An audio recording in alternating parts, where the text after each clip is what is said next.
Hello everyone. आज के session में हम लैचेस को देखते हैं। लैचेस जो है वो सीक्वेंशियल सर्किट्स होते हैं और इसमें जो है वो एक मेमोरी एलिमेंट इन्वॉल्व होता है। सीक्वेंशियल सर्किट ऐसे सर्किट होते हैं जिसमें एक मेमोरी एलिमेंट इन्वॉल्व होता है और इसका जो आउटपुट होता है वो करंट इनपुट के साथ साथ प्रीवियस स्टेट के ऊपर भी डिपेंड करता है। सीक्वेंशियल सर्किट जो है वो मेनली दो कैटेगरीज में डिवाइड किए जा सकते हैं, एक सिंक्रोनस और एक एसिंक्रोनस। सिंक्रोनस ऐसे सर्किट होते हैं जिसमें क्लॉक की ज़रूरत होती है, जबकि एसिंक्रोनस ऐसे सर्किट होते हैं जिसमें क्लॉक इनपुट की ज़रूरत नहीं होती, बल्कि इनपुट के चेंज होने के साथ साथ आउटपुट जो है वो चेंज हो जाता है।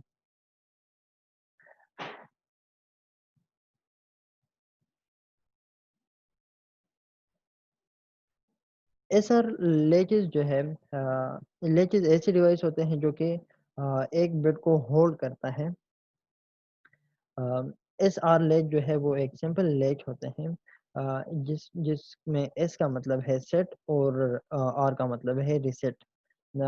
और ये जो सर्किट्स होते हैं ये बेसिक सर्किट एसिंक्रोनस होते हैं, यानी कि इनपुट चेंज होने के साथ इसका आउटपुट चेंज हो जाता है, और अगर इसका इनपुट चेंज ना हो तो इसका आउटपुट चेंज नहीं होता।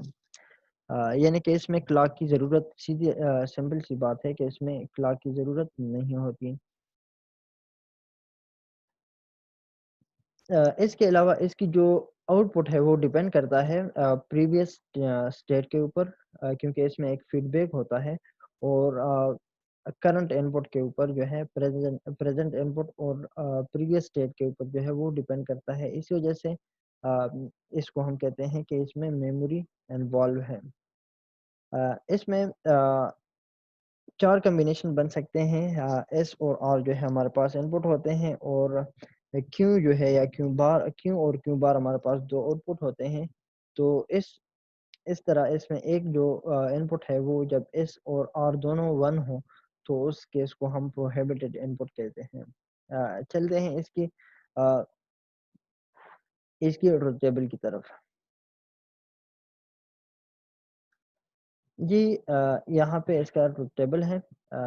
हमारे पास ये एस और आर जो है ये इनपुट है, क्यू और क्यू बार जो है हमारे पास आउटपुट्स हैं। एस और ज़ीरो, एस जो है जब ज़ीरो हो और आर भी ज़ीरो हो तो उस केस में हमारे पास दोनों आउटपुट लेच होते हैं। लेच का मतलब ये है कि हमारे पास जो प्रीवियस स्टेट है वो होल्ड होल्ड होता है, यानी कि वो आउटपुट चेंज नहीं होते। जो भी आउटपुट हमारे पास पहले आए हुए हैं वही रिटेन होते हैं। इसको हम सिमुलेशन में देखते हैं, आपको ज़्यादा आइडिया हो जाएगा। जब एस जो है वो ज़ीरो हो, आर वन हो, तो उस केस में हमारे पास क्यू आउटपुट जो है, जो कि हमारे पास नॉर्मल आउटपुट है, और ये हमारे पास कम्प्लीमेंटेड आउटपुट है क्यू बार। तो क्यू हमारे पास सेट हो जाता है, और यानी कि वन हो जाता है, और क्यू बार जो है हमारे पास ज़ीरो होता है। इसको हम कहते हैं कि लेच सेट हो गया। जब सॉरी, हमारे पास जब एस जो है वो ज़ीरो हो उस केस में हमारे पास क्यू ज़ीरो होता है। इस केस में हम कहते हैं कि ये लेच जो है वो रिसेट हो गया। जब हमारे पास एस वन हो और आर जो है वो ज़ीरो हो तो उस केस में हम कहते हैं कि लेच जो है वो सेट हो गया है, और क्यू हमारे पास ज़ीरो हो जाता है। आप यहाँ पे देख सकते हैं कि क्यू और क्यू बार आपस में कम्प्लीमेंटेड आउटपुट है। ये वन वन जो है जब एस भी वन हो आर भी वन हो, इस केस ये में चूंकि क्यू और क्यू बार आपस में कम्प्लीमेंटेड नहीं होते, इस वजह से इसको हम कहते हैं कि ये प्रोहिबिटेड इनपुट है।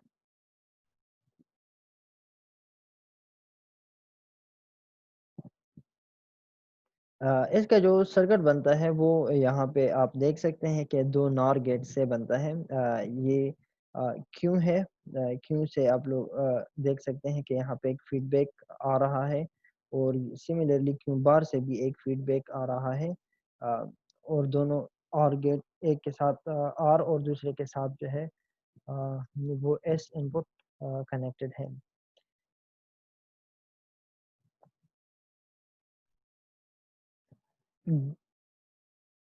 जब एस आर लैच जो है सिंपल लैच है, जिसकी अभी थोड़ी देर पहले हमने बात की, उस वो एसिंक्रोनस होता है, जिसका मतलब ये है कि उसमें कोई क्लॉक या क्लॉक की या इनेबल की ज़रूरत नहीं होती। लेकिन उसमें मसला ये होता है जैसे भी आउटपुट जैसे ही इनपुट चेंज होते हैं वैसे आउटपुट जो है वो उसका चेंज हो जाता है।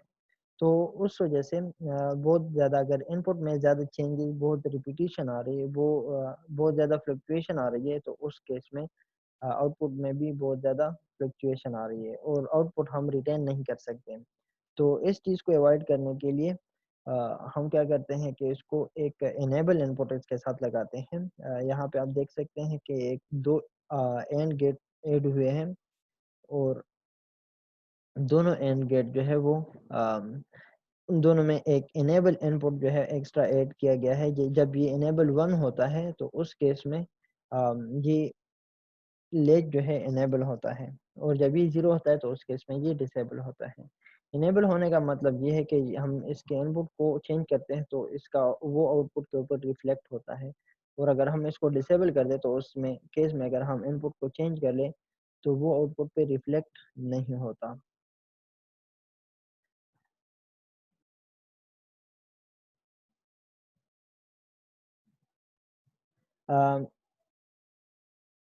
एस आर लेच में थोड़ी सी मॉडिफिकेशन करके हम इससे डी फ्लिप फ्लॉप या सॉरी इसमें इससे डी लेच हम बना सकते हैं। डी लेच में ये फ़ायदा होता है कि इसमें हमारे पास ये अ, जो प्रोहिबिटेड एन या इनवैलिड इनपुट स्टेट है वो पॉसिबल नहीं होते।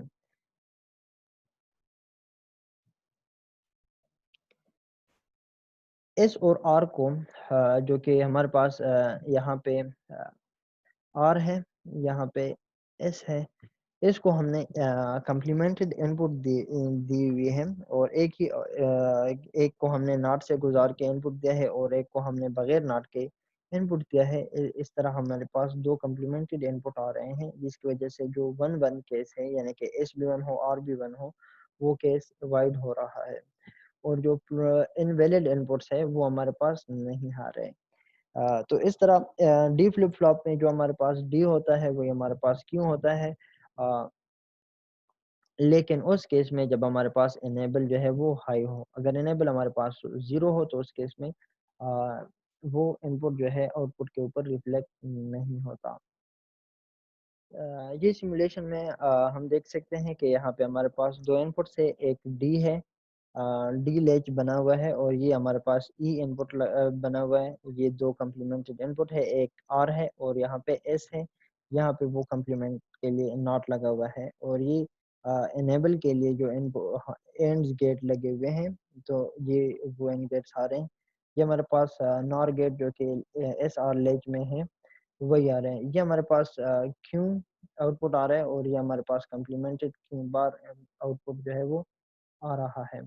अगर हम इसको सिमुलेट कर लें तो जैसे हम इनेबल को ज़ीरो करते हैं, हम डी को चेंज करें उससे कोई आउटपुट के ऊपर फ़र्क नहीं पड़ता।